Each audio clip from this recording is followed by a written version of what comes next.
All right, welcome back to a bonus episode of the Blasters and Blades podcast. So, hey, all you crazy sci-fi and fantasy fans, time for your daily dose of shenanigans over here at the Blasters and Blades podcast.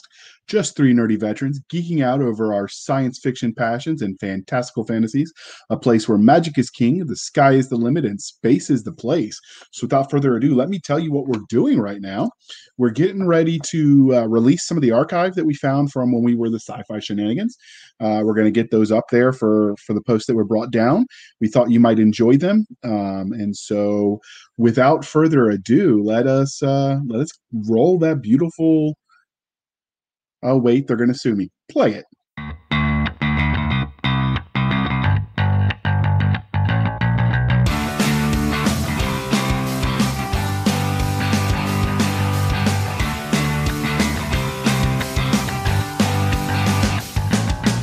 Hey, all you crazy sci-fi fans. Time for your daily dose of insanity over here at the Sci-Fi Shenanigans podcast with your hosts, J.R. Handley and me, Chris Winder. Just two nerdy veterans geeking out over our science fiction passions. A place where the sky's the limit, space is the place, and nerds run the world. Without further ado. All right, welcome back to another episode of the Sci-Fi Shenanigans podcast. Today, unfortunately, Chris Winder couldn't make it. I do believe after a trip to Vegas, he has to explain to his wife why their life savings went into a slot machine. But he is a good teller of tall tales, so I'm sure he can convince her this was an investment in his future or Vegas's future, someone's future. And he will be back next week on our next episode. In the meantime, you've got just me. And as our special guest, we have author Kevin Ikenberry. Woohoo, Kevin. All right. Thank you very much. Great to be here. And it's great to have you. So Kevin's Ikenberry's head has been in the clouds since he was old enough to read. Ask him and he'll tell you that he still wants to be an astronaut. Was that true? Do you still want to be an astronaut? Absolutely. I'd go tomorrow. Outstanding. All right. So with over 25 years of experience in space education, including managing the U.S. Space Camp program and serving as an executive of 2 Challenger Learning Centers, Kevin continues to work with space every day. A retired Army officer, Kevin lives in Colorado with his family. His home is seldom a boring place. So do you speak a lot about the Fermi paradox over the dinner table? Not typically, no. With 2 girls under the age of 12, it's mostly either Disney princesses or Barbie dolls. Yep, that would do it. Although that's less than interesting for most of us, but J.R. Castle would get mad at me if she heard me saying these things, so I will shut up. So he is the author of the Protocol War series featuring Colorado Book Award finalist Sleeper Protocol, with Publishers Weekly called An Emotionally Powerful Debut, and the sequel Vendetta Protocol. Kevin is also the author of a wildly successful Peacemaker novels in the Four Horsemen universe, Peacemaker, Honor the Threat, and Stand or Fall, as well as military science fiction novel Runs in the Family. His short fiction has appeared internationally across various publications and anthologies. He is an active member of the Science Fiction Writers of America and the International Thriller Writers. And he is an alumni and staff member of the Superstars Writing Seminars and an overall awesome dude. And if you don't believe me, ask him. He put it on his profile. Because he's modest, people. Very, very modest. I'm not sure that I added that on there. So Go with it.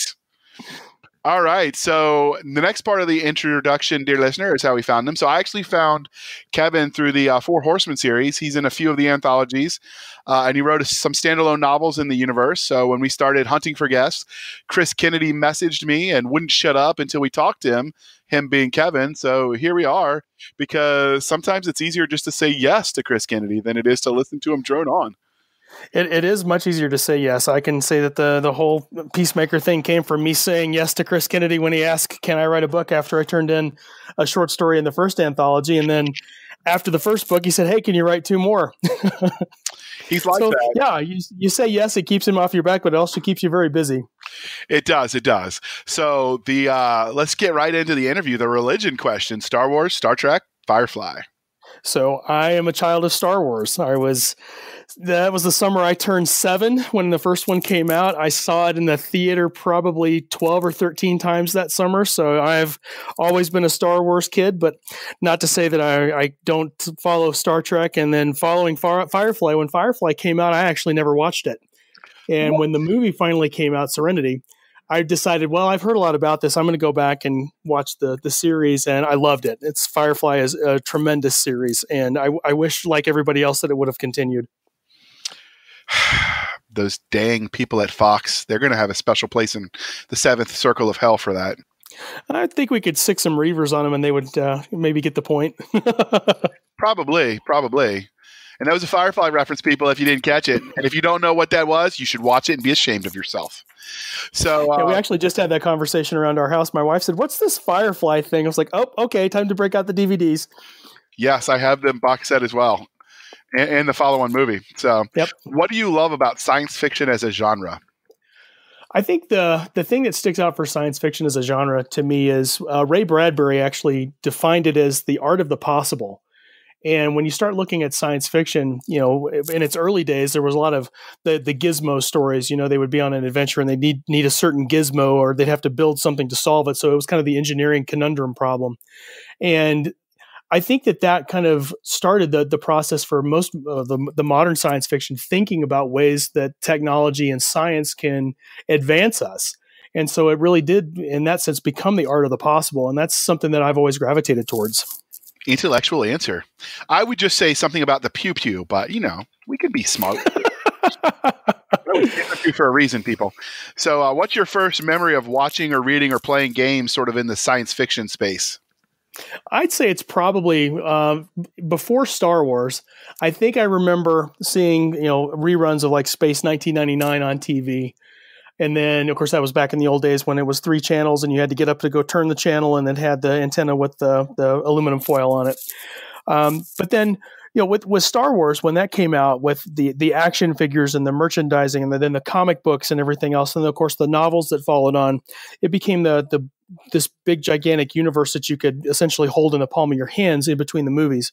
And that's pretty much what I think cemented me as a sci-fi fan back in the days, was being able to do those types of things. And not that Star Wars was the end all be all. I was a huge collector of G.I. Joe back in the day, and actually got a chance to write in that universe for a while too, which was fun. But I think that was probably my earliest, is before Star Wars, looking at Space 1999. And then, of course, I tell people that my first memory of television, and I swear by this, is from 1975, the Apollo Soyuz test project. I remember very clearly watching the television coverage and watching Alexei Leonov and Tom Stafford shaking hands. That's just kind of been what my whole thing as a kid was, wanting to be an astronaut and all those things about space. And that's where my memory is. So you wrote for G.I. Joe? Like the comic? I did. I wrote back. Unfortunately the program ended. It was in Kindle Worlds. Kindle had a program where you could actually write licensed fan fiction in a particular approved universe. And so G.I. Joe, A Real American Hero, was one of those. And I wrote a short story and submitted it, and it was accepted for publication, and it was one of their best sellers. It was a lot of fun to write. It's a shame that the site's gone now, because I really love that story and I wanted to write a second one, but yeah, that was great. So is there any way you could pull that story out and put it in another universe, but save the story? Nope. It completely belongs to the universe now. And now that the whole program is gone, that's probably one that will never see the light of day again, unfortunately. Now, I thought you owned the story when Kindle Worlds closed, but you just had to strip out the G.I. Joe specific stuff.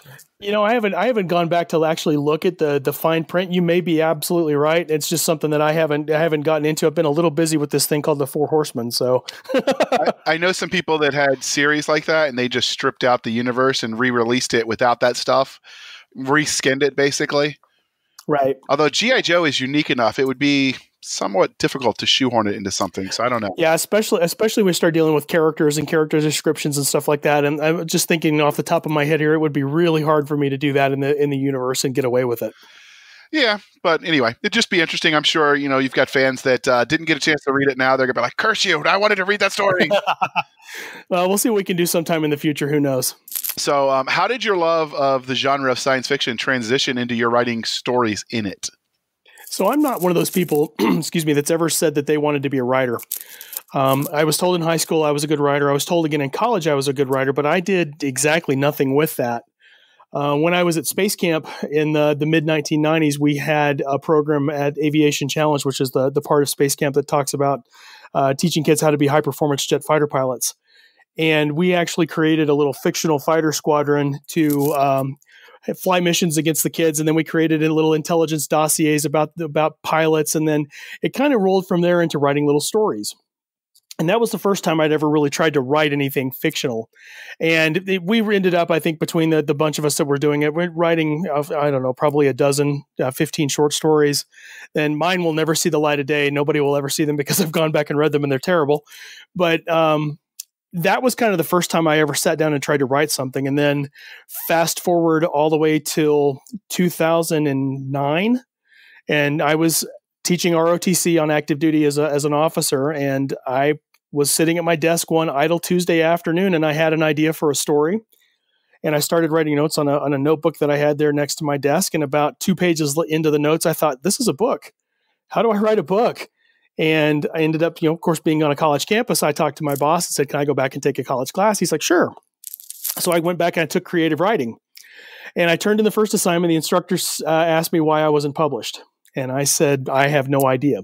And at that point, then I started trying to write that book. And then I also started writing short stories and submitting those to markets. And that was kind of how it started from there. And everything that I wrote for the class was of a science fiction nature. It's just kind of always been something that's in my head. And that's kind of where I've gravitated towards. Okay. First time ROTC instructor was the origin story for the author. But so what do you think was the single largest influence on your writing? Is there any one author you always enjoyed and tried to emulate? Is it an experience you had as a child? Like, what do you think is the defining moment that is how you write? I think science fiction has always been a part of my life. I mean, I remember when my dad was a biology professor, in his office on the shelf, he had books by Asimov and Clarke. And I remember reading Asimov, the Caves of Steel and iRobot. And of course, when you're 10 years old, those books make absolutely no sense.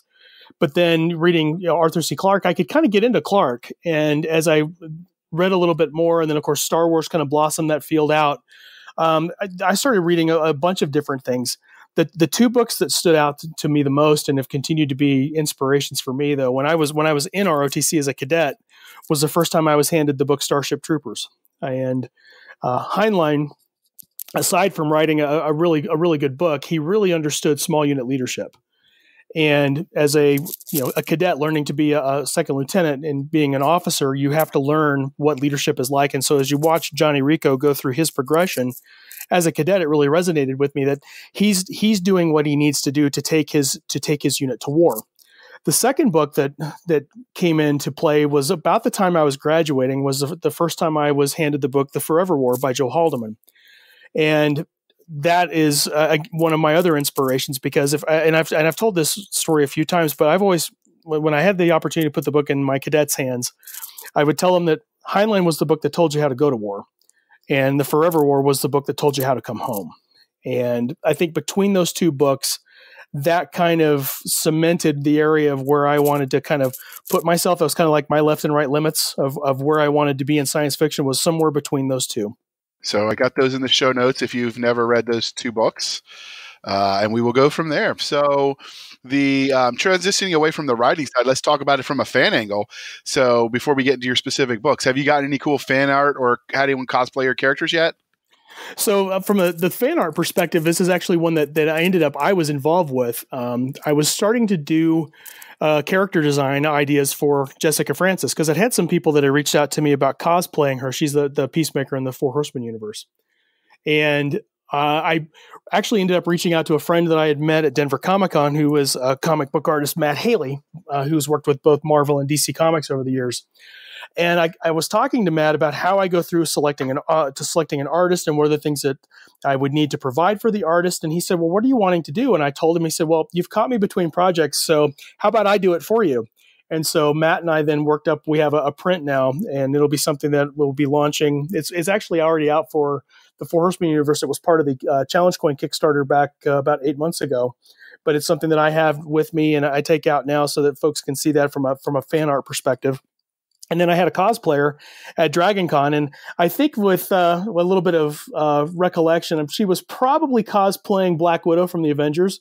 But when she saw the cover for Peacemaker and Honor the Threat and Stand or Fall, which all feature Jessica, she was like, hey, that's me. I'm like, yep, that's pretty much you.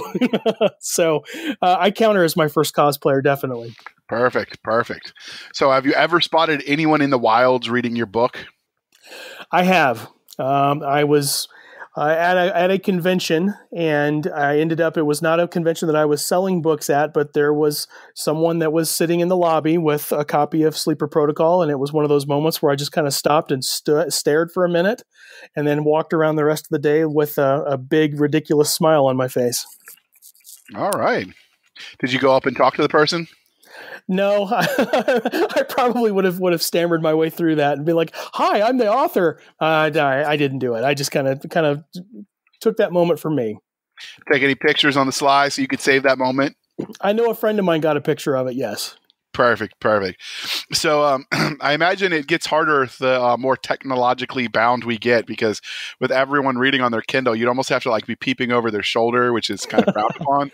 Yeah. Like, what are you reading?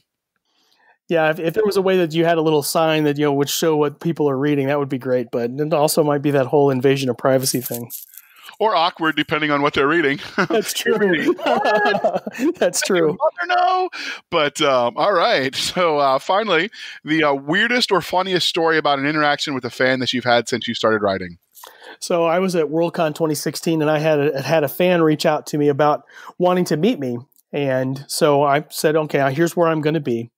And they came up, and they were waiting waiting right around where I was at, and I was in a booth that's called Bard's Tower, which is a traveling author experience. And I was in the booth along with Mercedes Lackey and Larry Dixon and Chuck Gannon, and at the end of the booth, down to my right, was Kevin J. Anderson. And so this gentleman comes up, and he's talking with somebody that was next to me. It may have been Chuck Gannon. I can't remember, but he asked, "Is Kevin around?"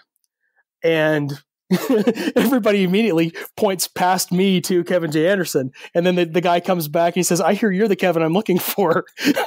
So it's the first time I was ever confused for Kevin J. Anderson.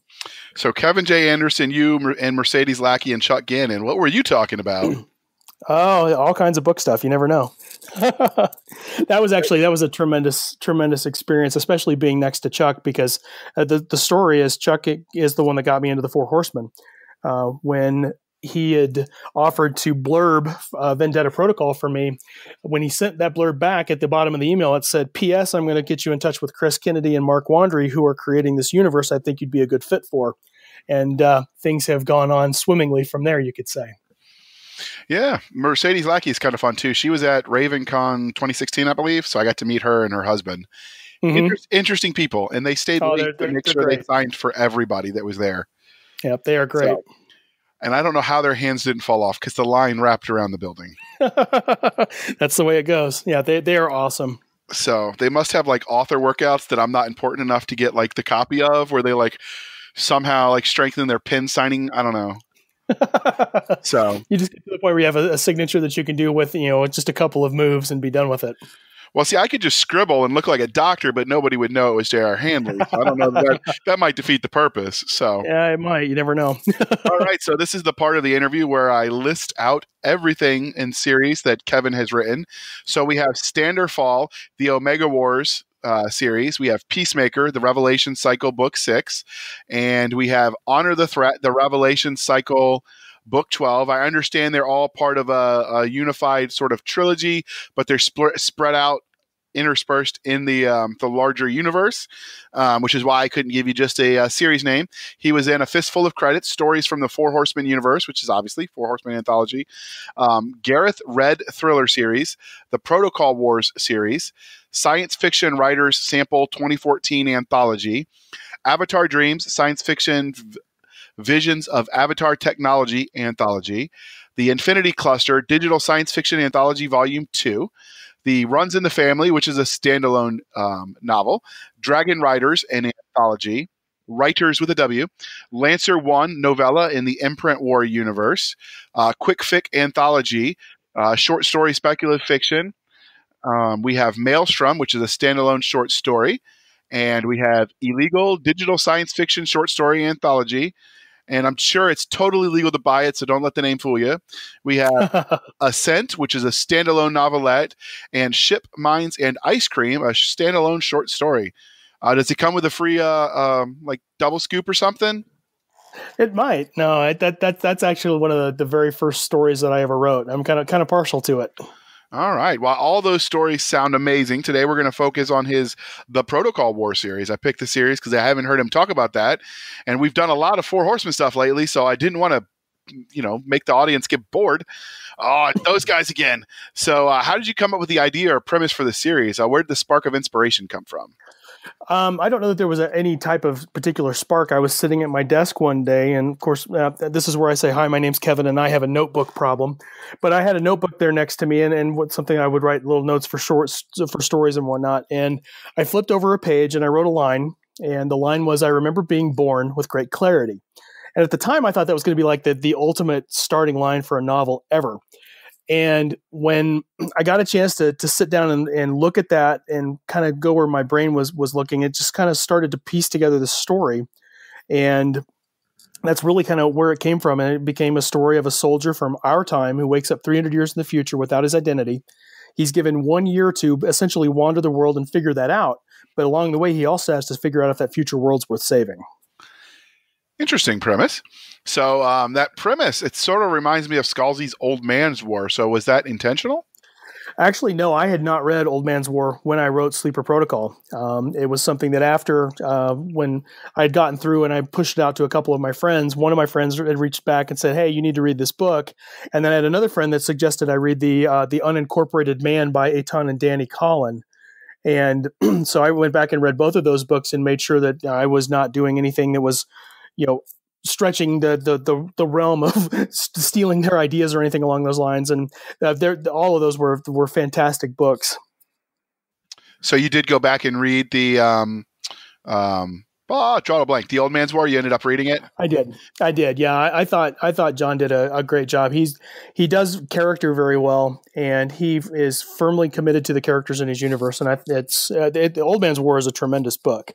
It deserves all the praise that it gets. And I've read the other books in the series, and they're good, but in my opinion only, they don't compare to Old Man's War. I think Old Man's War was just almost a perfect book.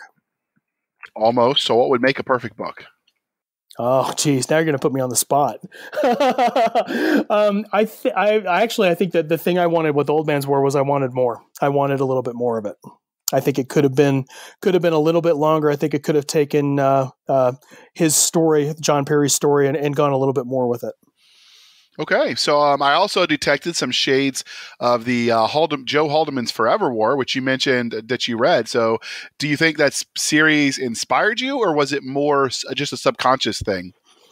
I think it was more subconscious than anything because, again, that's a book that's been on my shelf forever, along with my copy of Starship Troopers. And they're books that I pull out probably once a year. And if I don't read the whole thing, I flip through parts of it just because that's what I do. And so I'm sure that there was a lot of subconsciousness that was rolled in there. The coolest thing about that experience, though, with the Forever War was actually getting a chance to meet Joe at Worldcon in 2016, have lunch with him, and then he actually came by and bought my book, which was pretty damn cool, considering that he's one of my literary idols, if you will. Cool. So, did you give him a discount? Say again. Did you give him a discount? No. Full price for you. All right. So according to the blurb, this series plays with the concept of lost memories. So, and because we don't want to give any spoilers. So what is it about this idea that you think makes it such a compelling plot device?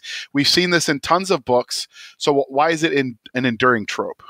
I think it's an enduring trope because it immediately creates a sense of conflict for a character, and it pulls us into we've all been in this situation where you walk into a room and you can't remember what you went in there for. And so that little panic moment of lost memory, you take that and you extrapolate that forward a little bit, and you see where a character that is experiencing that is something that is a significant emotional event. And I think that's the reason why the trope, if you will, endures. I mean, I look back now thinking, my debut novel had the amnesiac protagonist. Well, how many books have done that over the years? Probably 50 million. I think that you can still tell a story well using those old tropes because it's all about the character that you build as part of it. If it's a character that comes back and they put their memory back together and they become this awesome killing machine, that's probably not going to be something that's going to resonate with your reader very much. If it's someone that comes back and they learn some things and they fail some, and then they learn a few more things and they fail some more. I think that makes a lot more sense for what we want in a character. We all want to see ourselves in some way, shape, form, or fashion the characters that we read or that we watch on the movie screen.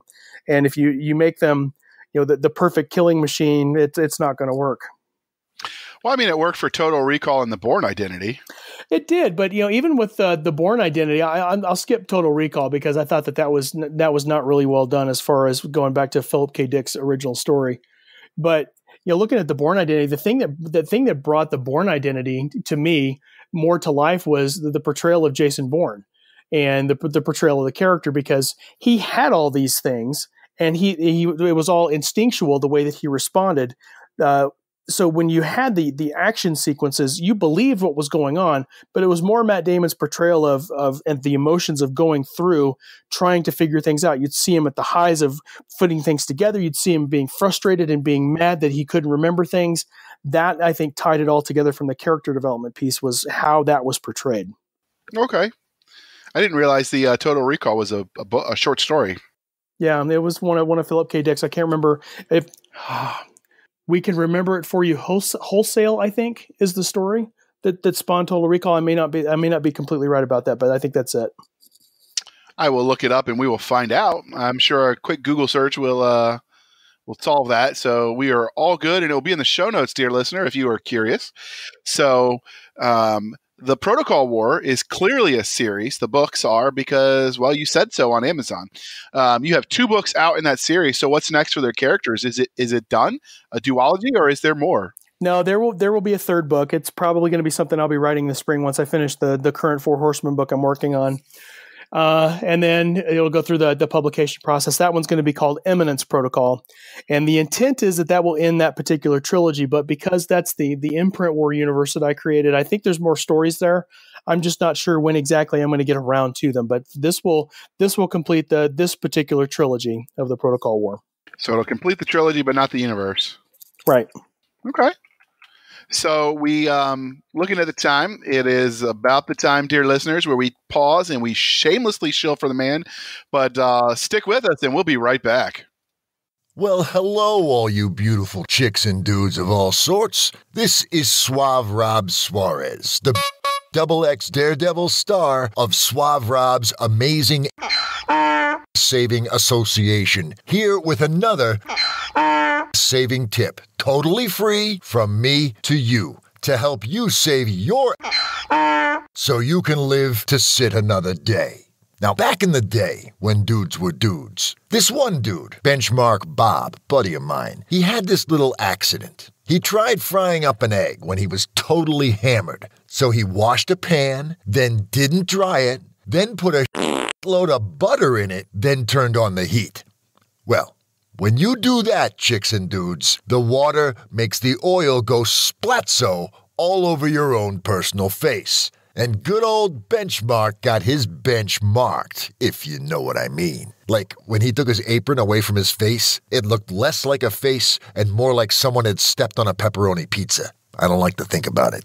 But that goes to show you, you know? Always dry your pans before you put oil in them, man. Especially if you're frying an egg. Want to know where I learned all this gonzo shit? I got it all done up pretty for you in Suave Rob's XX Daring Do, the first book of Suave Rob's Awesome Adventures by J. Daniel Sawyer. Come share the awesomeness with me, my brothers, 'cause you never know. The you save may be your own. All right, welcome back, and thank you for sticking with us through that commercial interlude. We are still talking to author Kevin Ikenberry, and we just got done with our introduction, which was a little bit long-winded. It's all his fault. I swear I don't talk at all. It is my fault. No problem. So we were talking about the Protocol War and what his plans were for. So back to that universe, we all know that every literary universe has its own internally consistent technology and rules of science. So what sort of technology can we expect from these books? FTL, ray guns, teleporters? Spill it, sir. So I will tell you that this series is all about the hand wavium. So I have, artificial gravity. I have faster than light that's accomplished through space folding, time-space folding. Repulsor technology, so basically taking like a 100-ton main battle tank and putting it not on treads, but so it's repulsed, so it's actually floating above the ground, that sort of stuff. So yeah, there's a lot of different little technology pieces, but I don't tend to explain it very much at all. So yeah, you just have to go with the fact it's a little hand wavium. Hey, that works. So while with all the other universes that you've written in, your thriller and all the stuff that you do in the ever-expanding Four Horsemen universe, how do you keep it all straight in your head? Well, I mentioned I have a notebook problem. That helps a lot of ways, but there's still things that I will do, or that I will transpose into different universes, and I think that's going to happen just because you've got so many things going on in your head. And thankfully, I've got a good team of beta readers that help me catch that stuff, or Mark Wandry and Chris Kennedy with the Four Horsemen books. They'll catch stuff and be like, "Hey, what's going on here? Oh yeah, sorry, I'll fix that." That sort of thing. So the thriller universe, the Gareth Red thrillers, that's by my friend Nick Thacker. And that was an experience of me trying to write a modern day thriller. So that was a little bit different. And so I didn't have to worry about my notebooks with, here's the things I've been working on with this particular universe, or this piece of technology, or how this unit looks, that sort of thing. There was more basically, here's a storyline taking place today, and how does that work with this character? And that was a lot of fun. It was a good experience to kind of break out of what I normally do.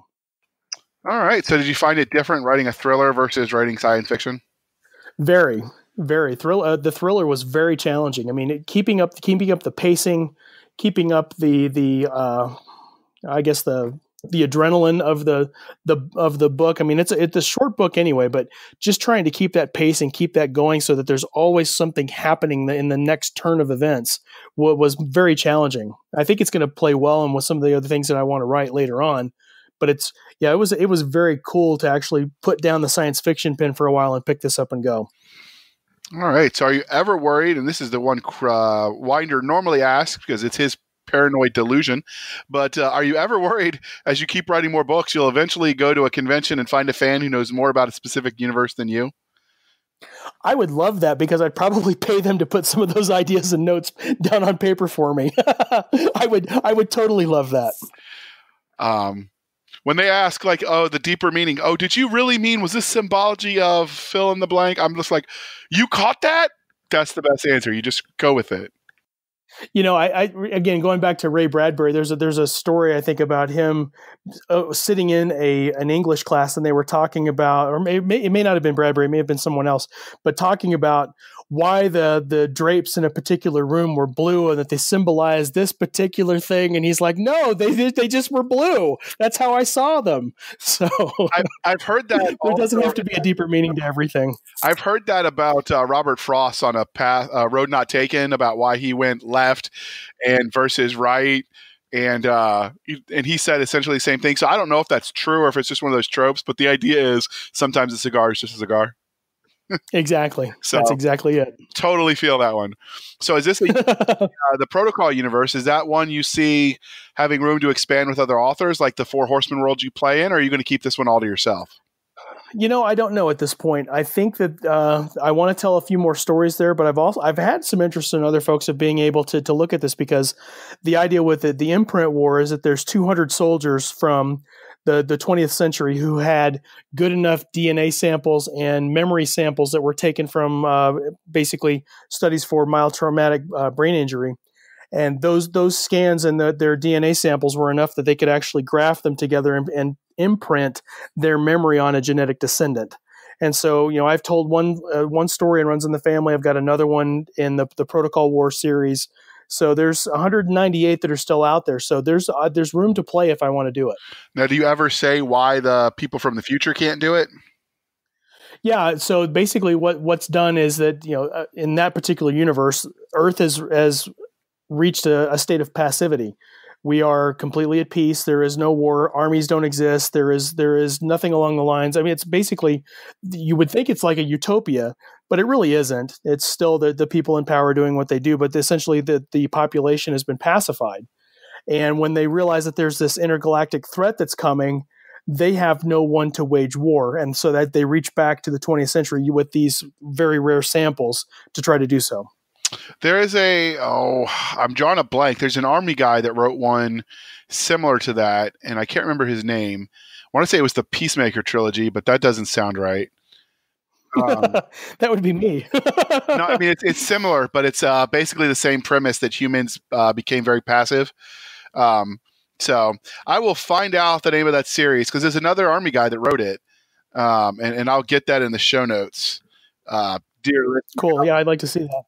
And I will get it to you as well. I'll make a note of that to the notebook that's sitting right next to me.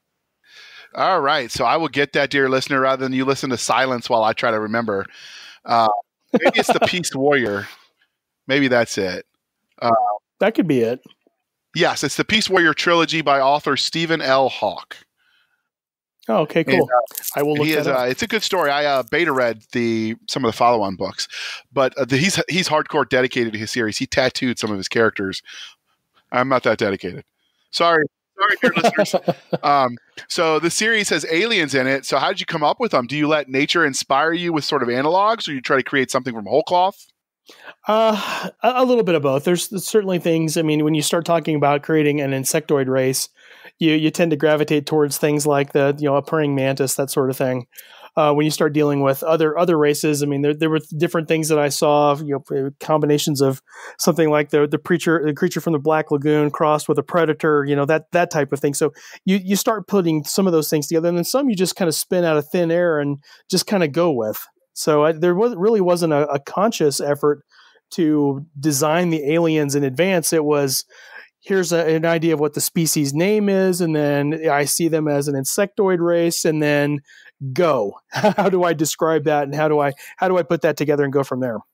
Okay, that makes sense. Sometimes it's, on the one hand, you want it to be truly alien, but if you go too far out, then your reader is going to have a hard time relating. Absolutely. So it's a delicate tightrope to walk. Absolutely.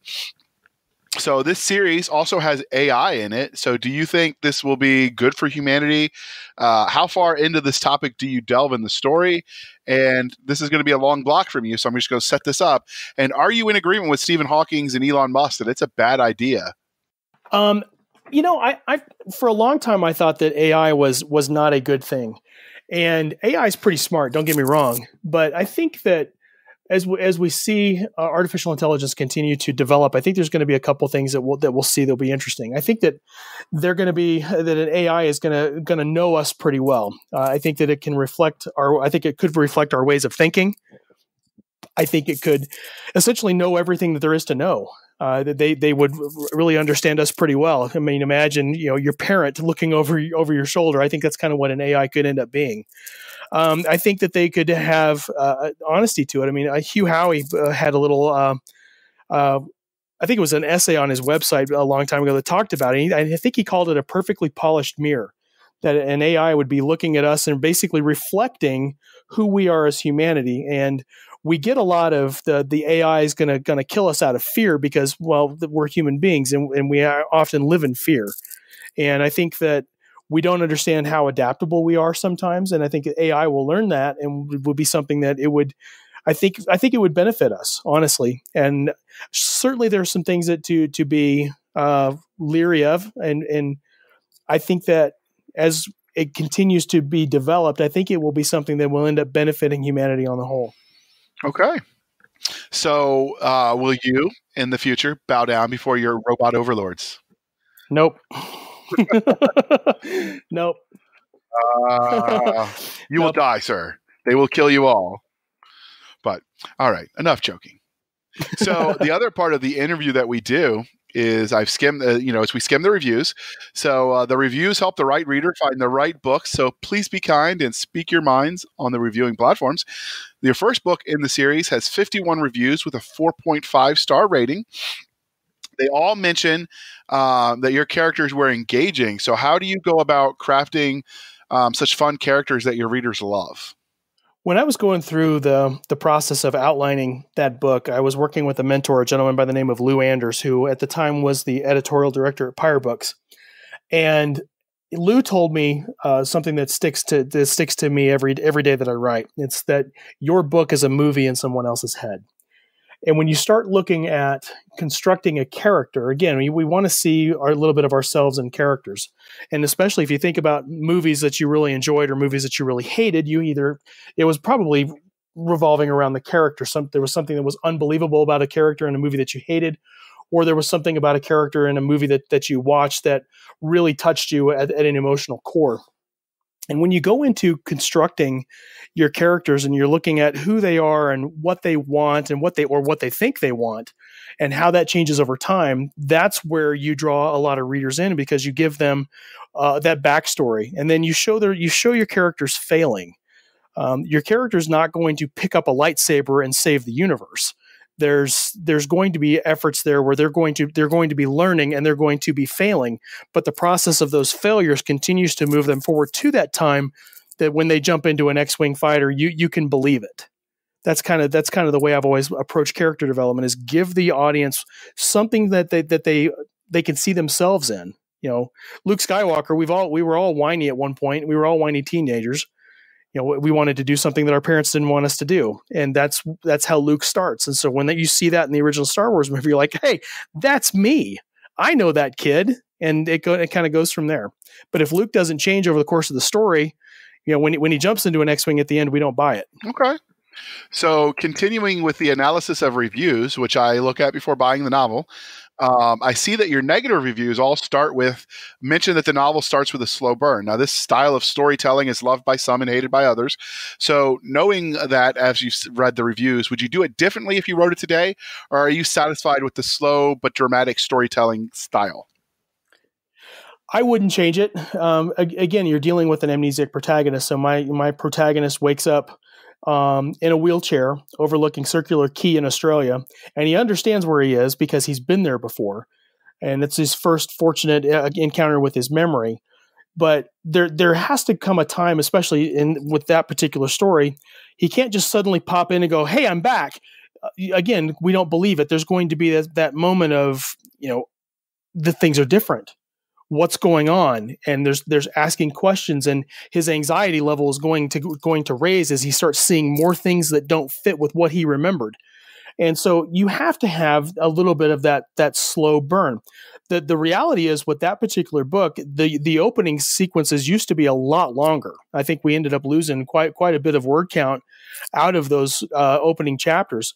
But all of that slow burn takes place essentially in 3 chapters. And then the character's out not running, but he's out doing what he needs to do to recover his memory. So I think in that particular case, it worked. I think there's other stories where you have to get into a story fairly quickly. I mean, movies have trained us to do this. When I teach classes on story structure, most movies give you the call to adventure, the big moment where things are going to change, the inciting incident, if you will, at like the 10 or 12 minute mark. So you've essentially got about that much time comparatively in a book to get your audience hooked on your character before you start the story. And when you start going beyond what they think that point is, then yeah, you're going to get the negative review for a slow burn. But this particular case with Sleeper Protocol, no, I wouldn't change it at all. Okay. I mean, I don't necessarily have a problem with it. I just, recognizing that sometimes we learn as we go. But the overall, like I said, the readers loved it. 4.5 stars over 51 reviews. So, and that is as of recording on the 13th of November. So this is after the great Amazon review purge. So maybe there were more and even higher review. So moving back to the positive reviews, I just think the negative ones can be helpful. I saw one that was like, "This is just splatter porn gun violence story with no real." I'm like, dude, sign me up. You sold me. So sometimes the bad reviews sell a book, because and you can't worry about a negative review, and I don't. There are people that write 1-star reviews about the Grand Canyon. So, or just nonsense. I think Amazon pressures people with review this product. That sometimes they fill it out just to get the emails to stop. So, but moving back to the positive reviews, there seems to be a consensus that you nailed the intrafamilial relationships. So you showcased the value of family through the story you wove. Was this intentional when you were writing? And how will you manage to keep that up as you grow the series and the universe? It was. I mean, when I first started the book, it was the idea of this guy figuring out his identity and what that meant to the Terran Defense Forces of the future time.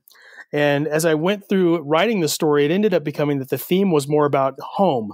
What is our definition of home? What are we looking for when we go home?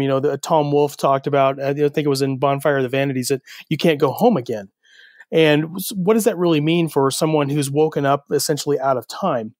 And in this particular case, he does try to go home. So he wants to find that familial relationship. He wants to have something that he can't necessarily have. And I think in a lot of cases with at least with that particular book, there's a lot of me in there. A lot of dealing with family, there's a lot of history, a lot of some of the personal experiences that I've had over time, all kind of wove into what the character is and what he discovers along his journey. So I think that building on that and going forward, I did kind of the same thing with Vendetta Protocol, and I think as we get into the third Protocol War novel, it will continue because it's an integral part of the characters. It's not necessarily just knowing that they have come back to a new future, but they've come back not necessarily with old values, but they've come back with something that's very different to the world around them. And I think that's, again, creates conflict, and that creates a good story. All right. So there, any updates about other forms of media coming out about these series, RPGs, movies, video games, audiobooks, the like? Nothing really with the Protocol War series. I'm still waiting to hear when we're going to get an opportunity to do an audiobook for Vendetta Protocol. That one is lagged behind, which is not surprising given the state of the industry right now with so many people going to audio. But once I hear about that, that'll be something to come out. Then the main stuff that we're still looking at on the Four Horsemen universe, we do have a game coming out with the Four Horsemen, and there's been a lot of talks about some other stuff that's super secret still. So I think there's still going to be things that are going to be coming out from all the series at some point. All right. Because we like to do, you heard it here first, I'm going to tell you what the super secret thing is. So pull up your chairs, get your listening ears on, but don't tell anybody. All right. Mark Wandry is going to write a My Little Pony Space Marine story. You heard it here first. I think you might have just signed your own warrant there, buddy. So the audiobooks is interesting. I've heard that Amazon is trying to start like a school to teach people to do the voice acting, because you got everybody funneling into that one little narrow gap because they want the R.C. Bray or the Luke Daniels, and it's going to be interesting to see how that Academy for audiobook narration plays out. Well, it's another thing that people can do from the comfort of their own home. It's become something you can do as a home-based business, and I've worked with a couple different narrators now who have done that. I've known authors who have done their own podcasting and their own recordings by setting up their microphone in the closet and reading their work in the closet where the clothes dampen the sound and everything. So it's very easily done if you do it the right way. They must have bigger closets than me. You and me both, buddy. So was there anything specifically about the Protocol War series that we didn't ask that you want to tell us before we move on? I think that the thing that I gravitate towards with the Protocol War series is it's not necessarily pure military science fiction, and it's not necessarily pure military or pure science fiction thriller. It's kind of somewhere in between the two. And I think that it's one that people would take a look at it and go, well, that doesn't seem like military sci-fi. Well, it's there. Or that looks too much like a thriller. Well, it's really not. So it's kind of in between the two. So I think that if you're a fan of both mil sci-fi and any type of thriller, that you'd probably enjoy the book. Okay. Now, since you've written this novel in the alien invasion subgenre, what is your biggest pet peeve when you read about aliens? Remember, speak generally, because we don't need to call anybody out. Karma is a thing. I actually think you hit it a minute ago. I think so many times we see aliens portrayed as too human. But I think that's also a fine line. If you take an alien and you make them completely alien, you're going to have a hard time keeping your reader involved. So I think that the stories that really do that well, that introduce an alien that's not human in any way, shape, form, or fashion, I think those are the ones that we like from the alien invasion subgenre. When we start looking at, you go all the way back to War of the Worlds, you didn't know the Martians. All you knew about the Martians was that they were just here to kick ass and take names. And so you didn't really get involved with them. But as you start seeing aliens being involved from storylines like through Star Trek and through Star Wars, you start seeing how everybody interacts, and it becomes something that's interesting. But at the same time, if they're too human, it doesn't. It's almost like a cop out. So I think that's the thing that bothers me the most, is that sometimes we make our aliens too human. Fair enough. So following that, what about Aliens Done Right? Which author or series has the best aliens in science fiction?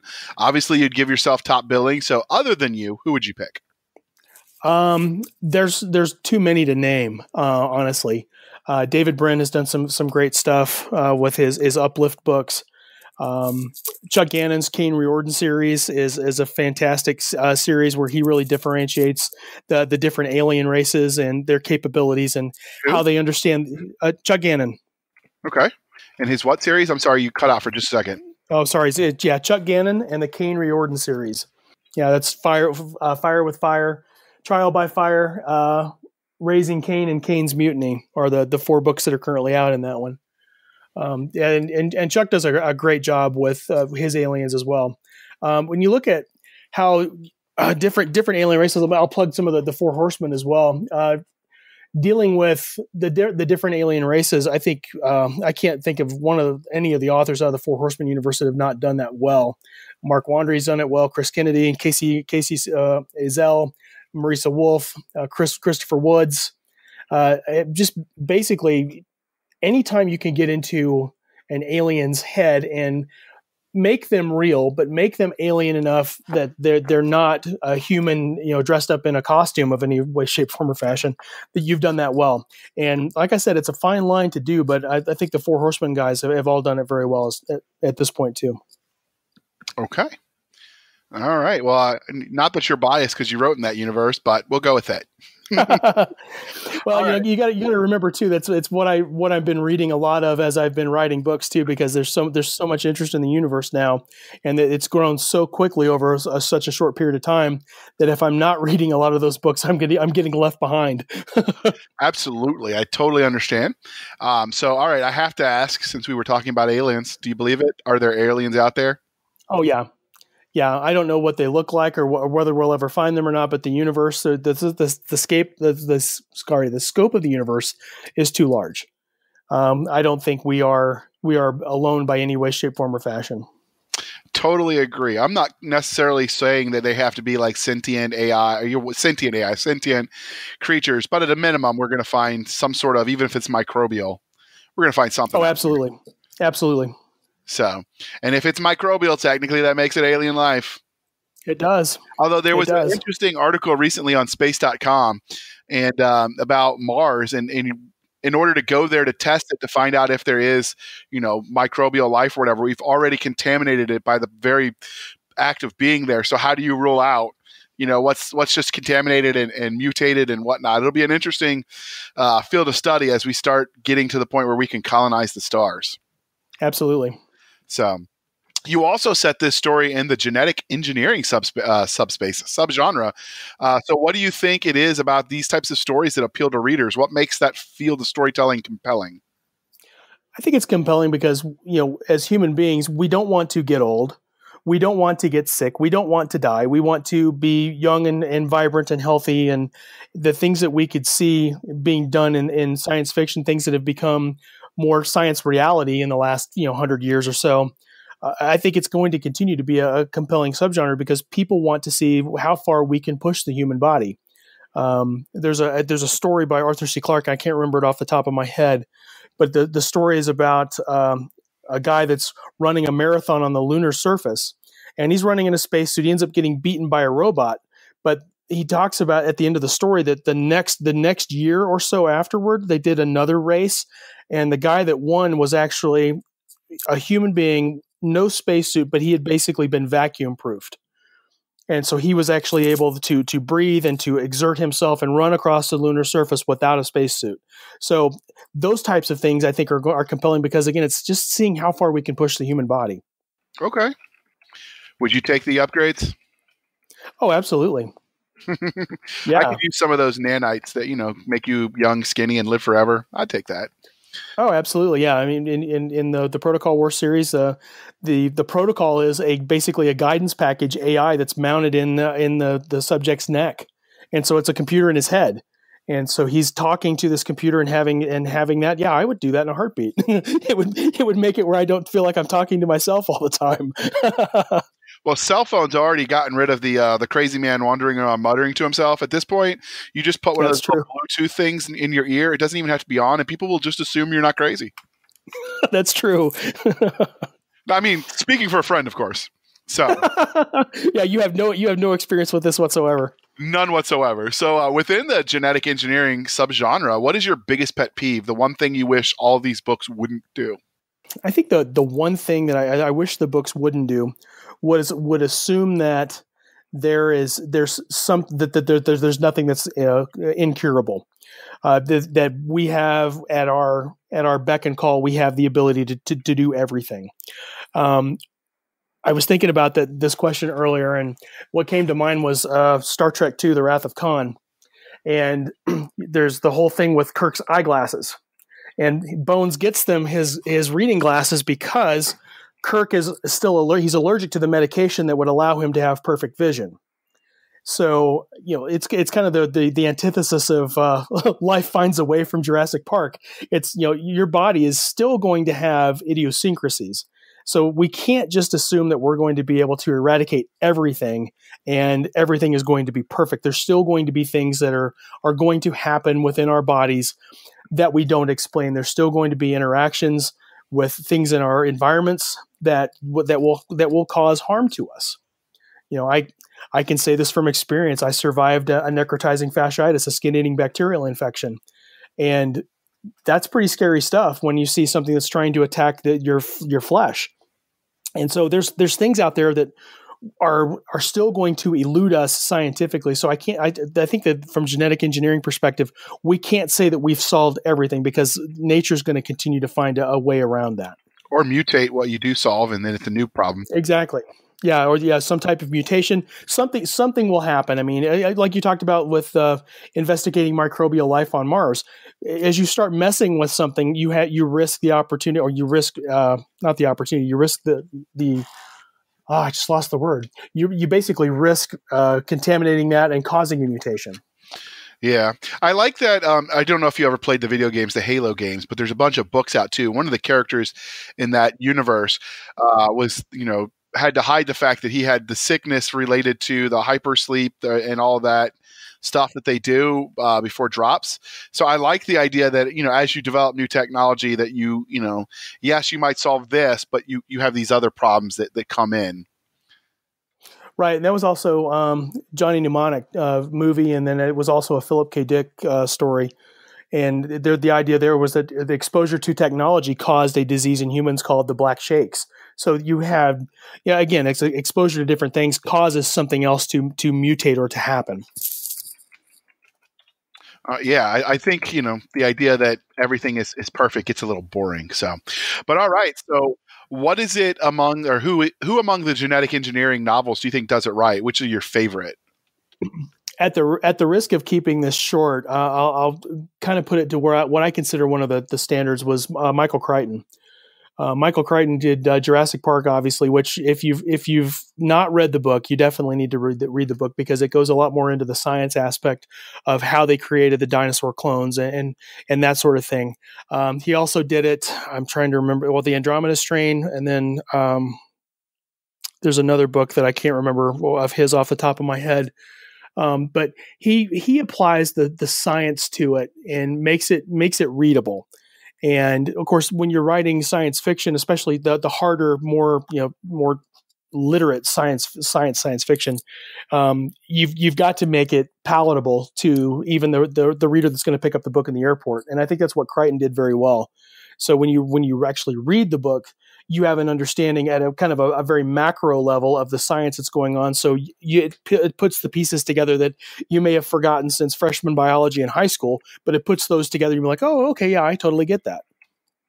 Or, you slept through freshman biology. I mean, again, speaking for a friend. Again, not from personal experience at all. The reason I took the Betty Crocker version of all the sciences when I was in college. But all right. So Michael Crichton's a good answer, and those are good stories. And the movies missed some of the best subplots in those. It's a shame. Mm-hmm. So, but enough about your books, Kevin. So shameless plugging is over. What are you reading in the genre of science fiction? Right now, I've actually got Chuck Gannon's Kane Riordan series this year on my desk. I've been working through that. It was one that I stopped reading after book one, was about the time that Sleeper Protocol came out, and I turned back and have been going through that. I talked about going through the Four Horsemen universe. I'm working through Sinclair Scorpions by P.P. Corcoran right now. And that's for reasons because he involves the second human peacemaker, Nikki Sinclair, and we may have plans for something in the future. Who knows? That could be you heard it here first sort of a thing, but we got to get to the point where we can actually put that together and see what the idea might be. And then when I'm actually in the middle of writing a project, I'm in the middle of my next Four Horsemen book. It'll be called Death Angel. I actually read a lot of nonfiction, and I have on my desk the memoir of George S. Patton called War as I Knew It. So I do a lot of nonfiction when I'm actually in the middle of writing. Patton was an interesting fella. He was. I don't think he gets as much credit as he may have been due. He had the famous quote, "The object of war is not to die for your country, but make the other sorry son of a biscuit eater die for his." Smartest thing I ever heard. Yep. Yeah, and of course, if you haven't seen the movie with George C. Scott, there's a reason why he got the Oscar for that. It's a fantastic movie too. But now you've got to convince the young kids that that's not really him; that's the movie adaptation of his life, not his real life. Because some of it, I mean, they did pretty good keeping true to the history, but some of it was definitely, Yeah. But anyway, that's the magic of Hollywood. So finally, we like to remember the science that makes science fiction fun. So are there any new scientific breakthroughs you're following or excited by? I think one that it's happened within the last couple of weeks, but it was fascinating to me was NASA had been doing some high altitude parachute testing for the Mars 2020 platform, and they launched a bunch of different rockets carrying different types of parachutes with different ballasts to see what they could do, and they actually broke the world record for fastest deployment of a parachute. So this parachute that they had was carrying a load of 67,000 pounds, which is the heaviest ever payload for a parachute. And it's essentially like 85-90% heavier than the payload that it's going to have to deliver to Mars. But it deployed this parachute in 0.4 of a second. Ooh, hot dang. So high altitude supersonic parachute deploying in 0.4 of a second to slow down this payload to be able to bring it down to Mars. I thought that was amazing. It was called ASPIRE, Advanced Supersonic Parachute Inflation Research Experiment. ASPIRE. Let me make that note, and I'll find a link for you, dear listener. All right, so I'm going to do a run through of the notes Chris had, just real quick, and then I will link to it in the Sci-Fi Shenanigans Facebook group because, yeah, he picked an article that's too smart for me, but he's not here, so I'm going to read it. So, Axions' first space thrusters could launch on a CubeSat this weekend. Remember, as we record it, it's the 13th. Of November 2018. So Natalia Bailey this is from the article, was always interested in space, but it wasn't until she was sitting in a university class on propulsion that she realized she wanted to do more with her life. She was always struck by how little engineers knew about electric propulsion systems compared to the traditional chemical fuel-powered equivalents. In 2014, she co-founded her own company, and if all goes well, the first rocket will be launching this weekend, which would mean that, as we record this on Tuesday, it would have just launched. I have not seen anything come out yet about the updates on this, but Bailey's company, Axion Systems, is starting with the modest science project, thanks to the help of a team of high school students from Irvine, California, who built a CubeSat using Axion technology. And she thinks it's totally cool that, building a CubeSat satellite at this point is a high school work because it sort of blows your mind when you think about how sci-fi futuristic that was even a decade ago. So his thoughts on it was the satellite just launched, and basically once the satellite deploys, it will be able to photograph Venus and other targets much quickly because Cube satellites, I believe, will be able to go faster. I'll link the article because I'm the knuckle dragger in the group. They're hoping to radically improve our knowledge of space with better satellite technology. Which will be huge if we want to colonize the stars. We kind of have to know where we're going. So I will make a note of getting that in the Facebook group ASAP. So it will probably already be there when you're listening, dear listener. Moving on to something I can speak about without sounding like a total moron. So my article, Future Spacesuits Should Be Beautiful, and not just for space. Here's why. That is the article from space.com. So from the article, the stereotypical image of an astronaut is shaped by their spacesuit, with its puffy white body and boxy backpack holding the life support. Dava Newman, an aerospace engineer from Massachusetts Institute of Technology, wants to change that. She is designing what she hopes will be the next generation of suits, which will give the life-saving devices the bulk and style of something more like athletic or camping equipment. So her quote, "We're going to Mars not just to sit in the habitat, we're going there to explore. So we don't want you to fight the spacesuit, we want you to find life on Mars." And so basically, we're going to see cooler and more functional spacesuits for our future astronauts because the rule of cool, people, the rule of cool. That is the article. And as you can see why I took the idiot article and Chris took the smart people one. Moving on from that, because my wife is probably giggling maniacally in the background now. Kevin, how can listeners find you? Well, I have a Facebook author page, Kevin Ikenberry author. You can find me there. I have a Twitter account at the writer Ike. That's TheWriter Ike. And then I have my website is kevinikenberry.com. It's in a little bit of repair right now. We're getting ready to launch a new website. Should be all functional by the first of the year. And when that launches, there'll be a free short story for folks to sign up for a reader's list and that sort of thing. So working on that. Otherwise, as far as like Instagram and stuff, I am woefully behind. So maybe one of these days I'll get on there and actually create an Instagram account. Who knows? All right. And this is normally where I ask Chris, but he's lazy and, hiding from his wife. So I will say how you can find us. Our website is www.sfshenanigans.com. Our Twitter is at SFS_show, which somebody is manning. Chris and I have taken turns making sure we post things and whatnot. Our email is podcast@sfshenanigans.com. And our Shenanigans Facebook group is www.facebook.com/groups/SF Shenanigans.